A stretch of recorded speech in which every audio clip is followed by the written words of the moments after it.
They called it a new era of the three kingdoms, as the leaders of China, Japan and South Korea met for talks. But the one leader setting the agenda at the summit was not at the table. North Korea's Kim Jong-un. After the latest tests at the missile launch site earlier this month, regional powers are concerned Pyongyang is about to undo efforts to ease tensions. We agreed that peace on the Korean peninsula was in the common interest of the three countries. We also agreed to make efforts together to help promote North Korea-US dialogue for denuclearization and peace. The possibility of North Korea turning into a serious nuclear threat has become more tangible after a February summit between Kim and US President Donald Trump failed to deliver any results. The common threat of a North Korean attack has forced Japan and South Korea to overcome their own bilateral tensions over their colonial history. I am willing to improve this important relationship between Japan and South Korea by all means. Today, I would like to have a frank discussion. China, North Korea's only ally, supports the call for peace on the Korean peninsula. Beijing is interested in easing tensions in the region, also for economic reasons. China's premier used the opportunity to promote a new free trade zone between the three countries. The prospect of more diplomatic and economic unity in East Asia is cause for optimism. But the dawn of a new era depends on substantial achievements after the talks.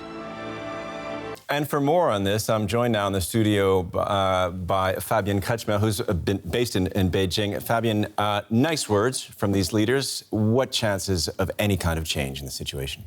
Well, there won't be any major breakthrough. I mean, you said it, nice words. It was a symbolic message, an important message that, all will work together towards peace and denuclearization.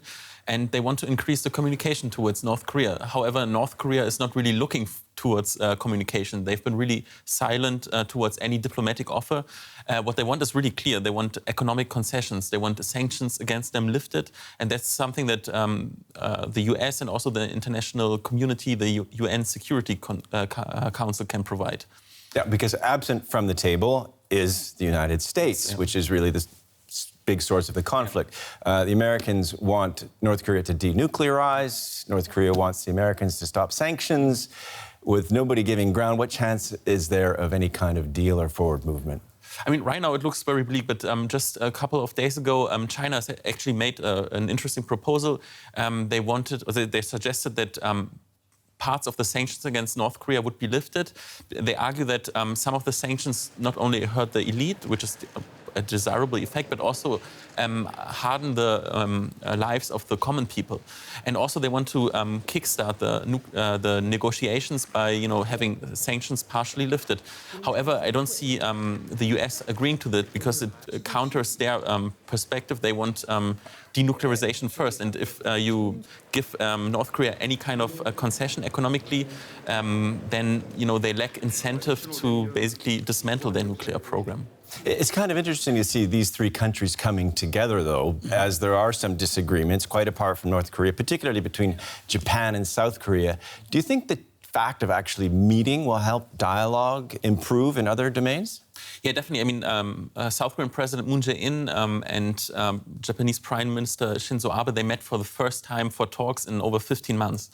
And, I mean, we know that Japan also had similar historic issues with China. I mean, it's all about Japan's colonial past. And China and Japan, they have basically overcome their historical dispute. And I think South Korea could learn from this example. However, the sentiment against Japan is much more deeply rooted and it's more emotional among the South Korean population. And of course, in China, you have a more top-down approach. In South Korea, it's a democracy, and you cannot really, change the sentiment that fast. Okay, Fabian Kretschmer, thanks for that insight.